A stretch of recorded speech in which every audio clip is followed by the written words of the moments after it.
नमस्कार। आज का हमारा टॉपिक होगा Lord Lytton, viceroy Lord Lytton. तो ये आप लोग आगे जो है वायसराय लॉर्ड वो लगा लीजिएगा, लॉर्ड लिटन। तो इसका जो कार्यकाल था 1876 में ये आया था, भारत का वायसराय बन करके 1880 तक था।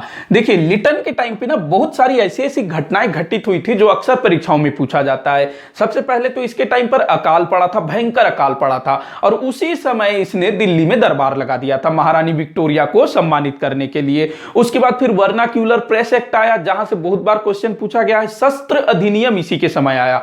सिविल सेवा की परीक्षाओं में बैठने की आयु को इसने कम कर दिया था। तो ये तमाम चीजें जहां से इससे रिलेटेड क्वेश्चन पूछा जाता है, तो ध्यान से वीडियो को आखिर तक देखिएगा।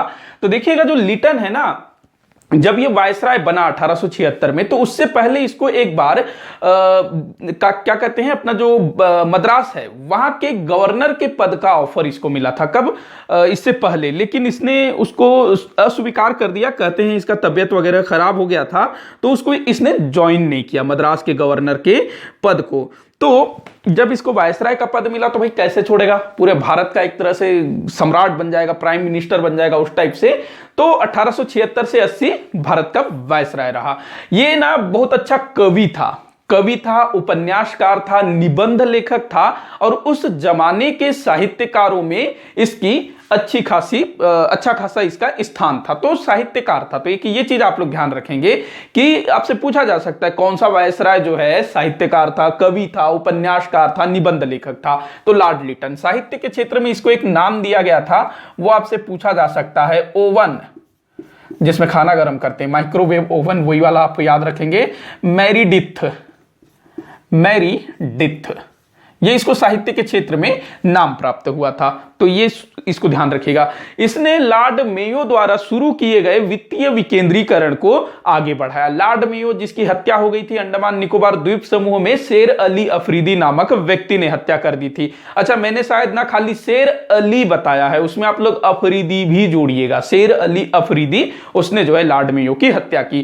तो लॉर्ड मेयो द्वारा शुरू किए गए वित्तीय विकेंद्रीकरण को लॉर्ड लिटन ने भी जारी रखा। वित्तीय विकेंद्रीकरण, इससे क्या तात्पर्य है, जो वित्तीय शक्तियां हैं वो केंद्र के पास तो थी, प्रांत को भी काफी सारी शक्तियां दी जा रही थी। तो कुछ चीजें हैं जो मतलब कुछ शक्तियां जो प्रांतों को दी गई इसके समय में।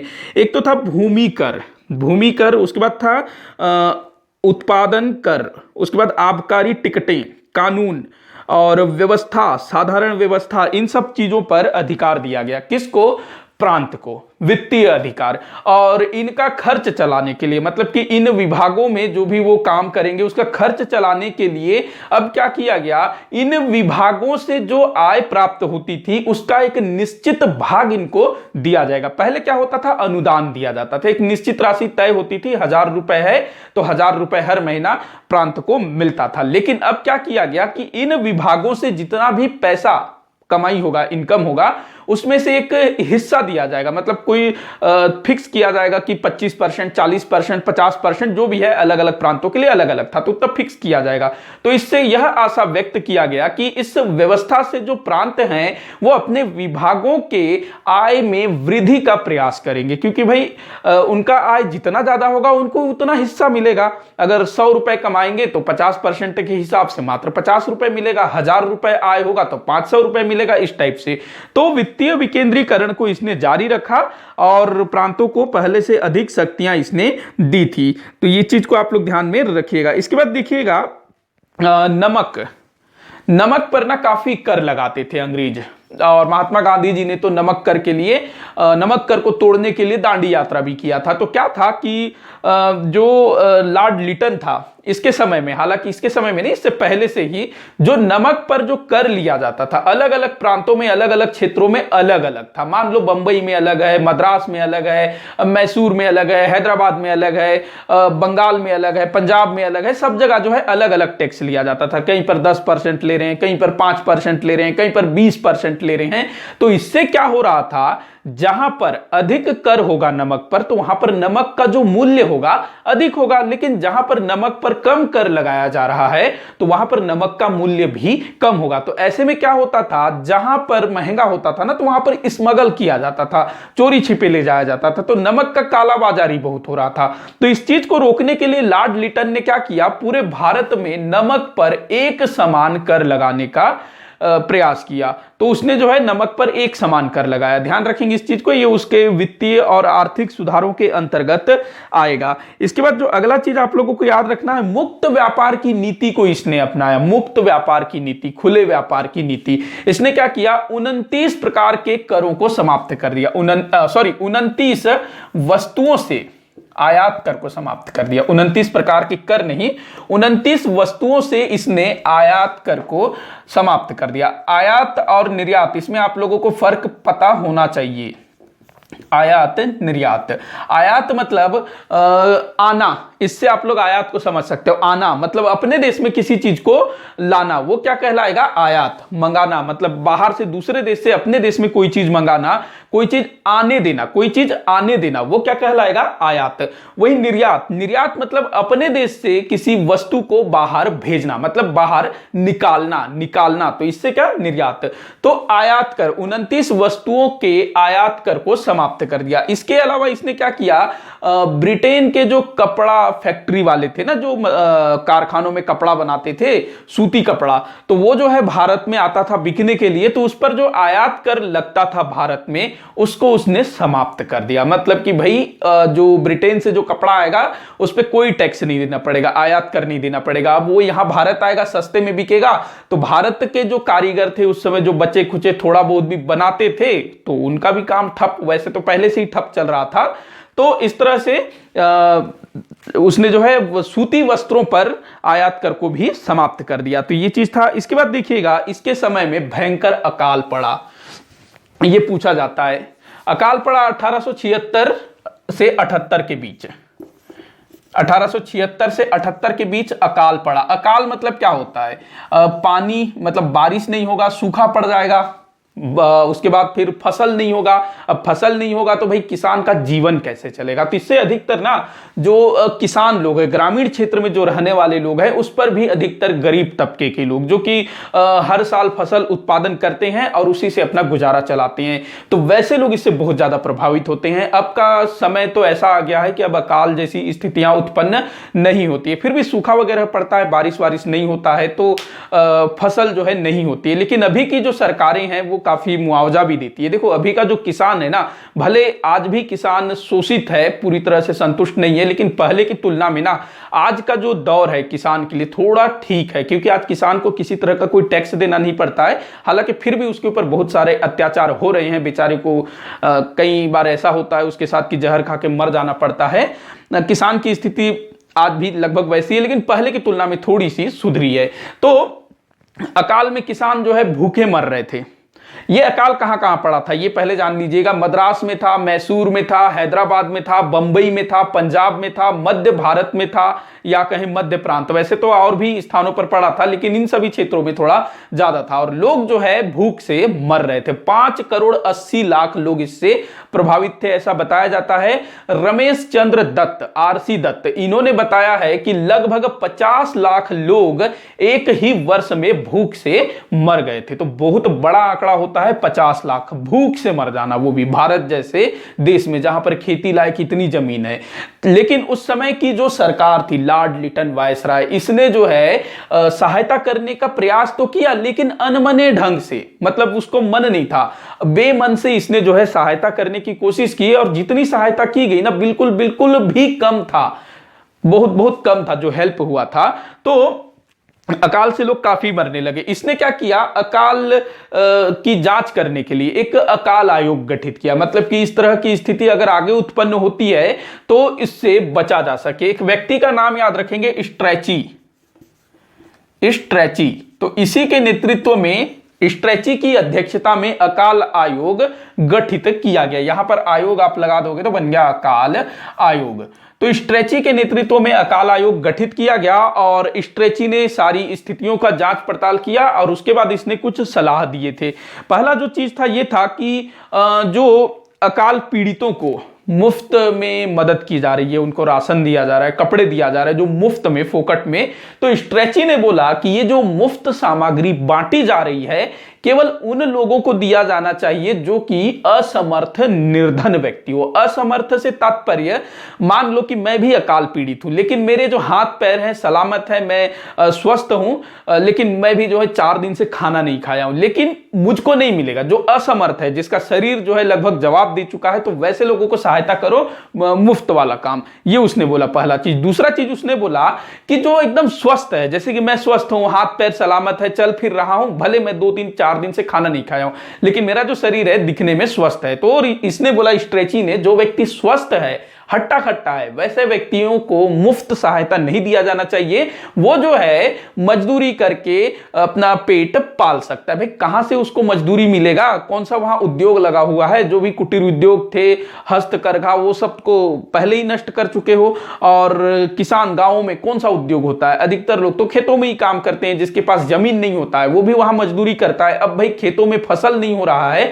तो मजदूर कहां काम करेगा बताइए? तो इस तरह से इसने बोला कि जो थोड़े से स्वस्थ हैं उनको हम लोग फ्री वाला चीज नहीं देंगे, वो अपना मजदूरी करके पेट पाल सकता है। ये चीज बोला। उसके बाद देखिएगा तीसरा चीज इसने बोला कि प्रत्येक प्रांत में एक अकाल कोष होना चाहिए। अकाल कोष, अकाल कोष, कोष मतलब क्या? राजकोष। इसको मिटा दें, यहां पर कोष, अकाल कोष मतलब कि एक ऐसा कोष होना चाहिए जिसमें कुछ राशि हो, मान लो 10,000 20,000, तो उस पैसे का उपयोग अकाल के टाइम पर किया जा सके। तो ये एक ठीक चीज था, अच्छा चीज था, लेकिन कितना पैसा रखा जाएगा इस पर कोई बात हुआ नहीं। उसके बाद देखिएगा अगला चीज इसने बोला कि क्या कहते हैं, सिंचाई सुविधा और रेलवे व्यवस्था को सुचारू रूप से मतलब जो सिंचाई व्यवस्था है और रेलवे व्यवस्था, इसको जो है बढ़ाना है। मतलब कि ग्रामीण क्षेत्रों में जो भी नदी नाले हैं वहां से जो है सिंचाई की व्यवस्था करवाएं और उन क्षेत्रों में भी रेलवे लाइन बिछाई जा सके, बिछाई जाए, ताकि ऐसा कोई स्थिति उत्पन्न होता है तो शीघ्र अतिशीघ्र वहां पर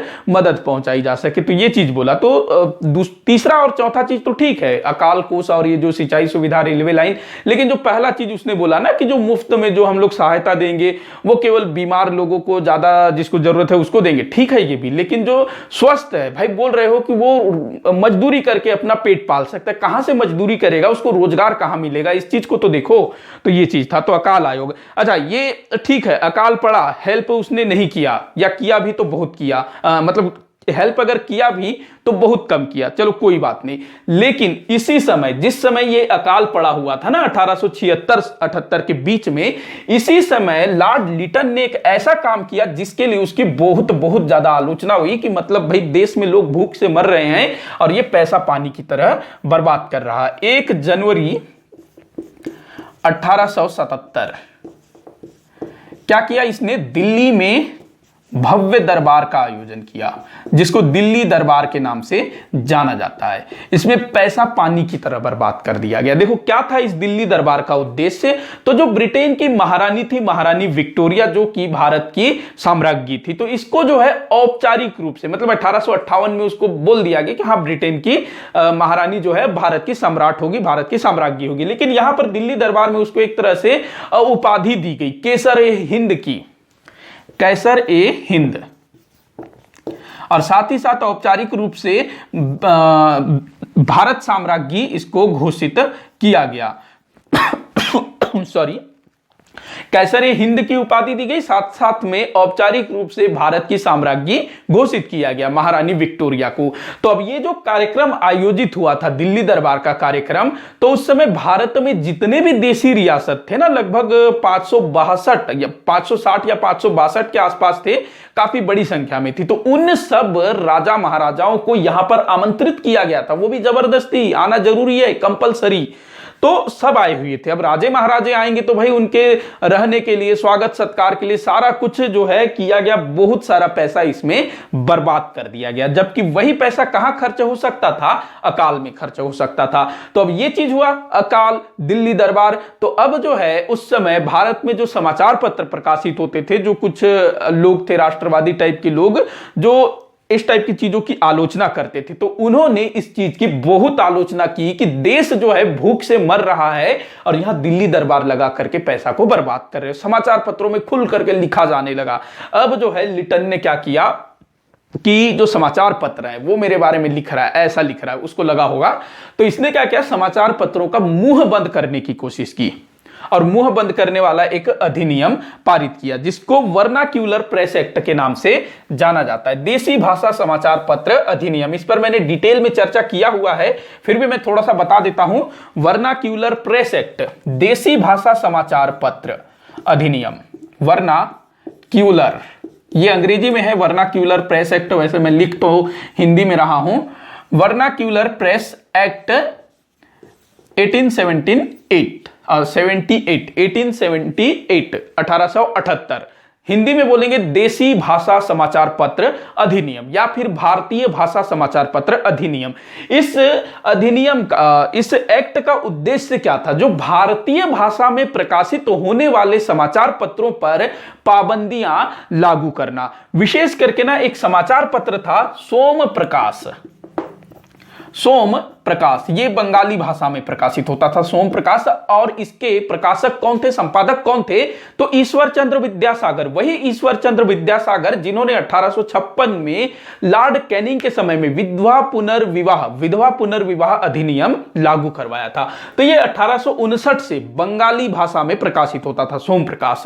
और इस एक्ट, वर्नाक्यूलर प्रेस एक्ट में यह था कि कोई भी भारतीय भाषा में प्रकाशित होने वाला समाचार पत्र इसके अंडर आएगा। भारतीय भाषा मतलब हिंदी हो, बंगाली हो, तमिल हो, तेलुगु हो, पंजाबी हो, कोई भी हो भारतीय भाषा। जो अंग्रेजी है वो विदेशी है, जर्मन वो भी विदेशी है, लेकिन जर्मन तो यहां छपेगा नहीं, अंग्रेजी छपता था। और अंग्रेजी समाचार पत्रों पर यह एक्ट लागू नहीं होता था, चाहे उस अंग्रेजी समाचार पत्र को प्रकाशित करवाने वाला भारतीय व्यक्ति ही क्यों न हो, उस पर यह एक्ट लागू नहीं होगा। इस एक्ट के तहत क्या किया गया कि जो भी समाचार पत्र का प्रकाशक है, मालिक है, उसको ना जिला मजिस्ट्रेट एक अनुबंध करने के लिए बाध्य करेगा कि वो जो है सरकार के खिलाफ कुछ नहीं लिखेगा। मतलब जितने भी समाचार पत्र वाले हैं, प्रकाशक, संपादक, उनको ये गारंटी देना होगा सरकार को, लिख के देना पड़ेगा कि हम जो है सरकार के खिलाफ कुछ नहीं लिखेंगे, आलोचना नहीं करेंगे, अच्छी बातें लिखेंगे, ये लिख के देना पड़ेगा। और जो इसका उल्लंघन करेगा उसके ऊपर मुकदमा चलाया जाएगा।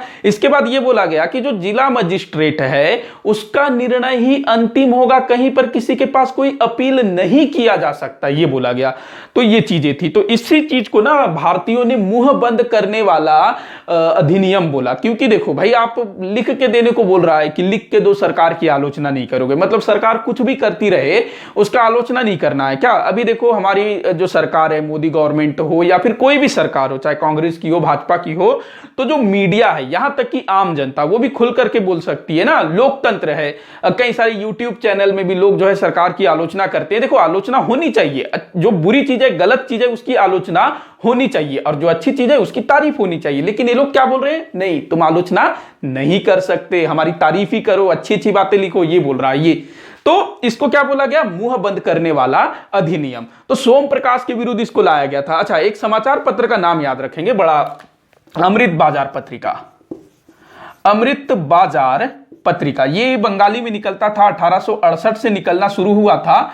तो इस समाचार पत्र के संपादक थे शिशिर कुमार घोष।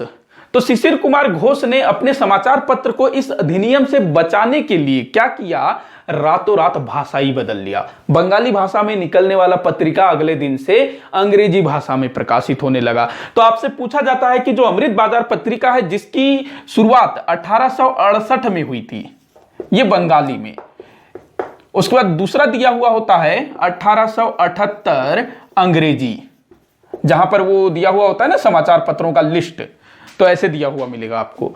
तो ये इसी अधिनियम के तहत भाषा बदला गया था। एक समाचार पत्र था पायनियर, इसने इस एक्ट को सही ठहरा है, मतलब अच्छा है, देसी भाषा के समाचार पत्रों को ऐसे पाबंदी लगाना चाहिए, उनको जो है छपने का अधिकार नहीं है, ऐसा बोला इसने। तो पायनियर का नाम भी आप लोग ध्यान में रखिएगा। तो ये था वर्नाक्यूलर प्रेस एक्ट, ये 1878 में लाया गया था। ये जब अकाल पड़ा और जो दिल्ली दरबार हुआ, उसके बाद इस अधिनियम को पारित किया गया। तो इसका काफी विरोध हुआ पूरे भारत में, और आगे चल करके ना, जब लॉर्ड भारत का वायसराय बनकर के आया, तो उसने 1882 में इस एक्ट को समाप्त कर दिया। मतलब कि जैसा आप लिखना चाहो लिखो, लेकिन गलत चीज ना लिखो, भले आलोचना करो लेकिन गलत चीज ना लिखो, ये चीज बोला गया। इसके बाद देखिएगा अगला चीज इसने किया इसके समय में, शस्त्र अधिनियम, भारतीय शस्त्र अधिनियम। इसके तहत क्या था कि अब जो है बिना अनुमति के, बिना लाइसेंस के कोई भी व्यक्ति जो है शस्त्र नहीं रख सकता, हथियार नहीं रख सकता। और ये जो अधिनियम था ना, मतलब सब पे लागू होना है ना भाई।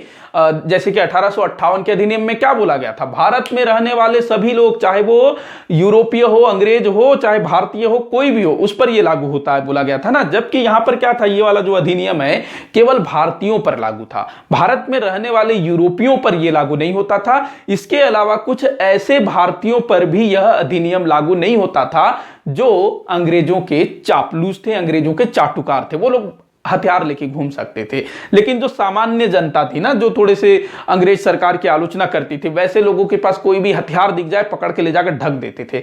तो इस अधिनियम के तहत 3 वर्ष का कारावास और जो हथियार है उसको जब्त कर लिया जाएगा, तो 3 वर्ष का कारावास दंड दिया जाएगा।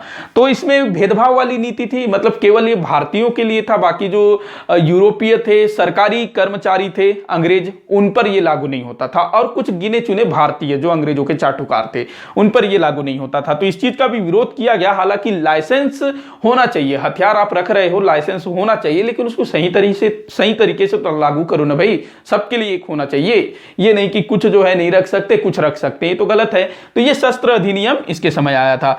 इसके बाद अगला जो चीज है वो था आईसीएस, भारतीय सिविल सर्विस परीक्षा, भारतीय सिविल सर्विस। देखिएगा 1853 में लॉर्ड डलहौजी के टाइम से यह बात बोला गया था कि जो भारतीय सिविल सर्विस है उसके लिए जो है परीक्षा आयोजित किया जाना शुरू हुआ था 1853 के बाद से। और बाद में जो है भारतीयों को भी इसमें शामिल होने की बात कही गई। तो कुछ भारतीयों ने लॉर्ड लिटन के पहले ही इस परीक्षा को उत्तीर्ण कर लिया था। लेकिन जो लॉर्ड लिटन था वो चाहता था कि भारतीय जो है इस परीक्षा से दूर रहें। तो क्या होता था, वैसे तो भारतीयों को इस परीक्षा से, भारतीय सिविल सर्विस परीक्षा से दूर रखने के लिए कई सारे प्रयास किए गए थे। जैसे कि इसकी जो परीक्षा थी ना, आईसीएस की परीक्षा, जैसे अभी आईएएस की परीक्षा होती है ना, यूपीएससी, तो उसी टाइप का ये चीज था। इस परीक्षा को जो पास कर लेता था वो फिर कलेक्टर टाइप के पोस्ट प्राप्त करता था। तो कुछ भारतीय थे जिन्होंने इस परीक्षा को क्रैक किया था उस जमाने में, मतलब कि ये 1878 के पहले की बात कर रहा हूं। बाद में तो बहुत सारे लोगों ने इसको पास किया था, जैसे सुभाष चंद्र बोस भाई, उन्होंने तो सिर्फ दिखाने के लिए पास किया था कि हम भी इसको कर सकते हैं। टॉप रैंक पर आए थे और बाद में लात मार दिया था, हमको नहीं करना है नौकरी, हमको देश सेवा करना है, तुम्हारा चाटुकारी नहीं करना है। तो सुभाष चंद्र बोस ने भी इसको क्लियर किया था। तो इसने क्या किया लिटन ने, एक तो था ये कि पेपर जो है कहां होगा, लंदन में होगा, ब्रिटेन में होना था। उसमें भी जो है जो परीक्षा का जो माध्यम था वो अंग्रेजी था, पूरा यूरोपीय साहित्य पढ़ना था, पश्चिमी साहित्य वगैरह, काफी सारा चीज, लैटिन भाषा का भी इसमें पेपर होता था। तो काफी सारी समस्याएं थी। इसके अलावा जो उम्र था ना वो 21 वर्ष था, पहले तो 23 था शायद, नहीं बाद में 23 हुआ, 21 वर्ष था। इसने क्या किया, लॉर्ड लिटन ने 19 कर दिया, 19 वर्ष घटा दिया। मतलब कि 19 वर्ष के जो बच्चे ही कहेंगे, 19 वर्ष के बच्चे, तो ये लोग इस पेपर को दे पाएंगे। पहले जो है उम्र ज्यादा था, 21 वर्ष, अभी भी है ना यूपीएससी के जो परीक्षा है उसका एक आयु निर्धारित है, लेकिन क्या इतना है, ज्यादा है ना, 30-35 साल है, अलग अलग कैटेगरी के लिए अलग अलग है। तो 19 वर्ष की आयु इसने निर्धारित की, पहले 21 था लेकिन इसने उसको घटा दिया, क्या कर दिया, 19 वर्ष। तो इसका भारतीयों ने काफी विरोध किया कि भाई ये कैसे चलेगा ऐसे, तो ये चीज था। इसके समय में ये काफी बार पूछा गया है, ध्यान रखना कि किस वायसराय ने ये जो आईसीएस की परीक्षा के आयु को घटा दिया था, तो ये काफी बार पूछा गया, इसको ध्यान रखेंगे। और शस्त्र अधिनियम को भी पूछा गया। इसके बाद देखिएगा द्वितीय आंग्ल अफगान युद्ध, द्वितीय आंग्ल अफगान युद्ध। प्रथम आंग्ल अफगान युद्ध कब हुआ था, आप लोग मुझे कमेंट करके बताइएगा, अभी कमेंट करिए जल्दी से। तो द्वितीय आंग्ल अफगान युद्ध लॉर्ड लिटन के टाइम पर हुआ था। मैंने पिछले वाले वीडियो में बताया था, जो सर जॉन लॉरेंस, उसने जो है अफगान के प्रति अकर्मण्यता की नीति को अपनाया हुआ था। मतलब कि अफगानिस्तान को ज्यादा छेड़ना नहीं है, एकदम से ज्यादा उसके साथ दोस्ती नहीं करना है, नॉर्मल उसके साथ बनाए रखना है। लेकिन जो नॉर्थ ब्रुक था इसके पहले वाला वायसराय, तो उसके समय में अफगानिस्तान को लेकर के कुछ प्रॉब्लम हो गया था, क्योंकि जो ब्रिटेन की सरकार चाहती थी कि अफगानिस्तान में एक ब्रिटिश रेजिडेंट रखा जाए, लेकिन जो लॉर्ड नॉर्थ ब्रुक था वो चाहता था कि अफगानिस्तान के साथ जो पहले से नीति चलाई जा रही है अकर्मण्यता की नीति, उसको जारी रखना है। लेकिन जो ब्रिटेन की सरकार थी वो उसको जारी रखना नहीं चाहती थी, और जब लॉर्ड लिटन आता है तो वो अकर्मण्यता की नीति को फॉलो नहीं करता है, और इसी कारण अफगानिस्तान साथ इनका युद्ध होता है। परिणाम क्या निकलता है, इनके पक्ष में नहीं था, मतलब कि इनको जो है सफलता नहीं मिली, अंग्रेजों को सफलता नहीं मिली। देखो जो अंग्रेज थे ना वो अफगानिस्तान के मामले में पूरी तरह से विफल रहे। इसके बाद ना तीसरा आंग्ल मराठा युद्ध भी होता है, ये 1919-1920 के आसपास, उसमें भी अंग्रेजों को कोई विशेष लाभ नहीं होता है। तो अफगानिस्तान के मामले में ये लोग पूरी तरह से असफल रहे। तो इसी के साथ आज का ये वीडियो यहीं पर समाप्त होता है। आप लोग मुझे कमेंट करके बताइएगा कि इस टॉपिक से रिलेटेड कोई भी अगर आप लोगों को डाउट है, ताकि मैं उसको सॉल्व कर सकूं। वीडियो को जितना हो सके उतना आप लोग शेयर कर दिया करिएगा, ताकि और भी लोग इसको देखें, और लाइक भी जरूर करिएगा, इससे मुझे मोटिवेशन मिलेगा और इसी तरह के वीडियो बनाने के लिए। चैनल को सब्सक्राइब नहीं किया है तो सब्सक्राइब जरूर करिएगा, नोटिफिकेशन बेल को जरूर दबाइएगा, ताकि आप लोगों को टाइम पर नोटिफिकेशन मिल सके। वीडियो को आखिर तक देखने के लिए बहुत बहुत धन्यवाद।